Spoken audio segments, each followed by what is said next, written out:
अभी जो स्थिति है वर्तमान में, वो निजीकरण के खिलाफ, सरकारी एजेंसियां के निजीकरण के खिलाफ इस देश में एक षड्यंत्र चला जा रहा है।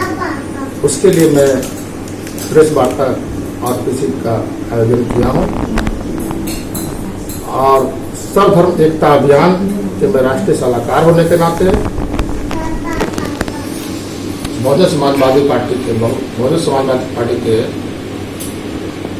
नेता के रूप में मैं प्रेस का कॉन्फ्रेंस का आयोजन किया। भारत में एक सालिसियों को जो काफी विगत भारत की एक रीढ़ के रूप में कई सरकारी एजेंसियां को इन्होंने बेचने का काम किया है निजी कंपनियों के हाथों के द्वारा, और अंडानी अंबानी और उसके साथ दो तीन और पूंजीपति घरानों के साथ मिलकर एक साजिश के तहत भारत की व्यवस्था को, भारत के लोगों को गुलाम बनाने का काम किया जा रहा है। तेज सरकारी रेलवे को इन्होंने निजीकरण करने का फैसला ले लिया कोरोना काल में। आज 8 लाख कर्मचारी हड़ताल पर है, लेकिन ये गोदी मीडिया के जो खेल खेलते हैं, गोदी मीडिया के जो मीडिया वाले लोग हैं, वो सुशांत के रिपीट पर रिपीट दिखाते थे, दिन भर सुशांत केस के बारे में बोलते हैं, लेकिन उन्हें पता नहीं है 8 लाख कर्मचारी रेलवे का हड़ताल पर है और निजीकरण के खिलाफ वो आवाज बुलंद कर, लेकिन एक मीडिया वाला नहीं दिखा रहा है और भारत के लोगों को पता भी नहीं है कि ये सब चीज हो रही है। इसी के संदर्भ में मैं प्रेस का वार्ता आप लोग के माध्यम से बताना चाहता हूँ कि भारत के लोगों की जनता को जाने, इस बात को देखो कि समझे कि आज भारत के प्रधानमंत्री माननीय श्री नरेंद्र दामोदर मोदी जी पूरे सिस्टम को खत्म करने पर अड़ गए हैं। पीसी आज कहे बुलाए सर? पीसी बुलाने का मुख्य 2 कारण हैं।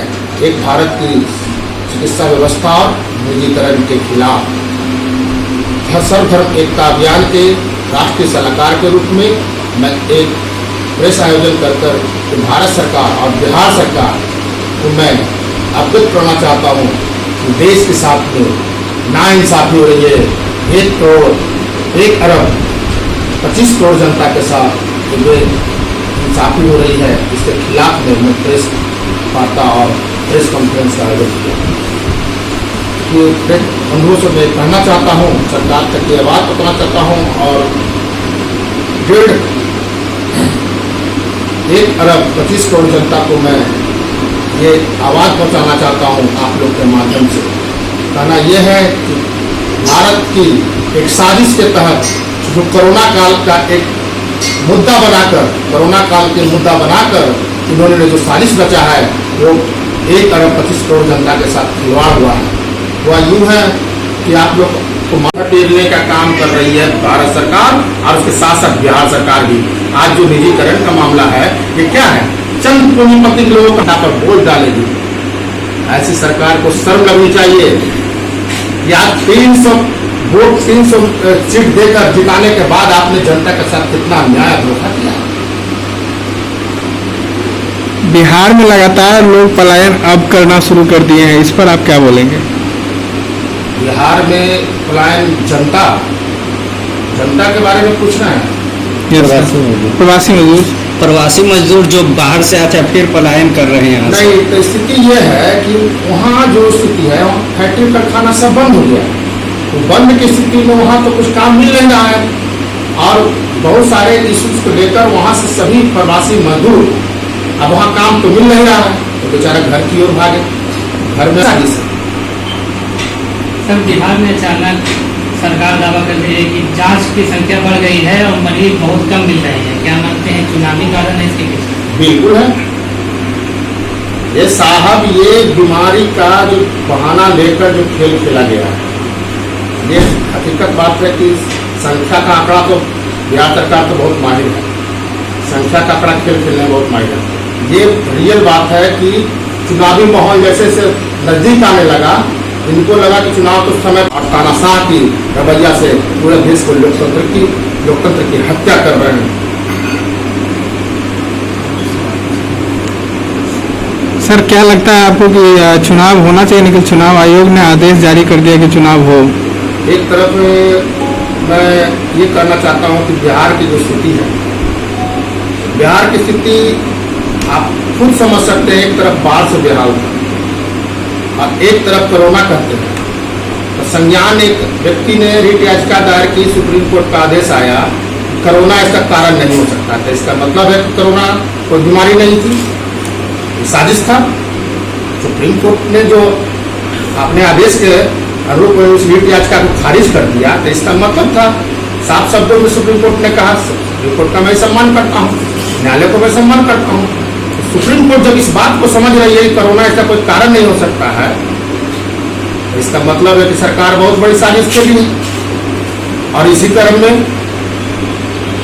में सारे संस्थाओं को मिली, चाहे वो एयरपोर्ट का मामला हो, चाहे वो रेलवे का मामला हो, चाहे हेल सारी संस्थाओं का जो स्थिति है, उन्होंने साफ शब्दों में कह दिया है कि देश को अब बहाना ये नहीं मिलेगा कि जीडीपी घट गया तो नेहरू को घड़ा दिए। ये बहाना के अकॉर्डिंग अनुरूप ये तो पता चलता है, उस समय पर कराएगी। जैसे जैसे चुनाव नजदीक आया, इन्होंने साफ शब्दों में अपना यूएनसी के थ्रू जो काम करवाते हैं उनको बता दिया गया, ये स्थिति बन रही है कि अब कोरोना के मरीजों की संख्या दिन पर दिन घटते जा रही है।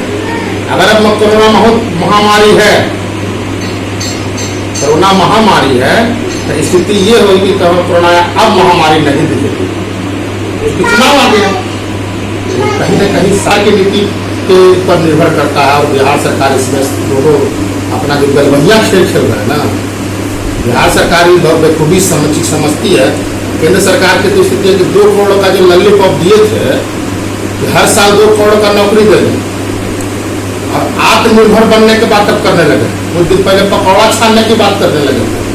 तो ये मोदी जी जो बोलते हैं, वो अपने खुद बातों को अगला दिन पूछिएगा तो खुद नहीं जानते, ना उन्हें करते हैं। हमारे देश के दुर्भाग्य है कि ऐसा प्रधानमंत्री इतिहास में आज तक भारत का कभी कोई मिला ही नहीं। इतना झूठ का एक पुलिंदा है, हर चीज जुमलाबाजी एक कर निकल जाते हैं, जो दूरदृष्टि है। और जनता को जो धोखा देने का इन्होंने जो काम किया है, जनता भी अब समझने लगी है, और इस ओर ले जा रहा है कि भारत में कभी आज या कल या 1 साल के बाद भारत में गृह युद्ध हो जाए। क्या मतलब बिहार चुनाव में क्या स्थिति रहेगी एनडीए और महागठबंधन? अरे साहब, अब स्थिति क्या है, ये सफाया होनी चाहिए। अगर जनता आज अगर भक्त बन के दिखा देगी ना, तो पूरा लोकतंत्र का सिस्टम ही खत्म हो जाएगा। जनता अभी भी जाग जाए, ना 2 करोड़ का जॉब मिला, ना रोजगार की कितनी बड़ी समस्या है बिहार में, चाहे पूरे देश में। सरकार ऐसी व्यवस्था लाती है कि सबका रोजगार गायब करके रख दिया। सारे कंपनी बंद हो गए उनके जीएसटी के कारण। सिर्फ अंडानी अंबानी का 2 फैक्ट्री चालू रखा है। आप देखिए कोरोना काल की स्थिति में वो 16वें पैदान पे था अंबानी जी।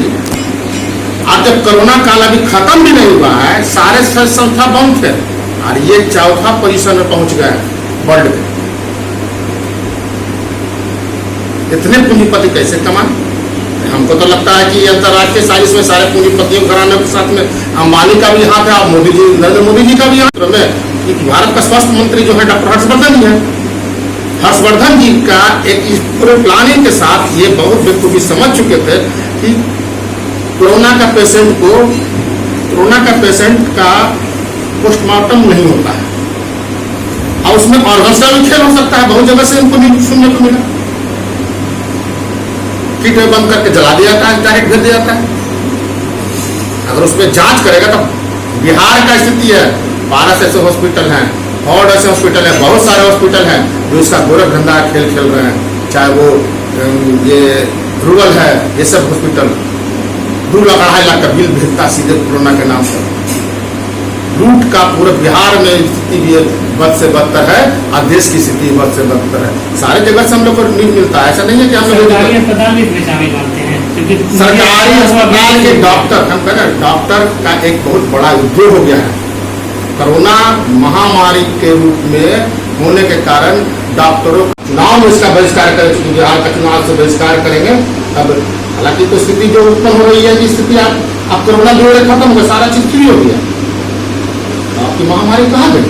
कौन सा बहिष्कार की बात कर रहे हैं? चुनाव में भाजपा का एनडीए को बहिष्कार करे और स्वच्छ छवि के जो आपके जनप्रतिनिधि हैं उनको लाएं। सर आप डॉक्टरों पे सवाल उठा रहे हैं, लेकिन पूरा कोरोना काल में डॉक्टरों को कोरोना वॉरियर्स के रूप में दिखा गया है। हम भी मानते हैं कि कोरोना वायरस के रूप में देखा गया, लेकिन हम क्वेश्चन कर रहे हैं पूंजीपति जो बड़े बड़े हॉस्पिटल्स हैं उन्होंने क्या किया है, जो निजीकरण हाथों में दिया कि आप उपचार कीजिए, 2.5 लाख का दे देते हैं स्लिप, एक बार एडमिशन करते हैं, एडमिट करते हैं, 2.5 लाख का स्लिप देते हैं। ये गोरख धंधा ना है जी। आप बैरियर्स के रूप में तो हम मानते हैं कि डॉक्टर बहुत सब डॉक्टर थोड़ी ही होगा, लेकिन उसी में से जितने डॉक्टर हैं उसी में से कुछ लोग ऐसे हो गए इस गोरख धंधा में जुटे हुए हैं और करोड़पति अरबपति बन रहे हैं। आपका नाम सर? डॉक्टर शशि पटेल, सर्वधर्म एकता अभियान के राष्ट्रीय सलाहकार के रूप में और बसपा के नेता के रूप में।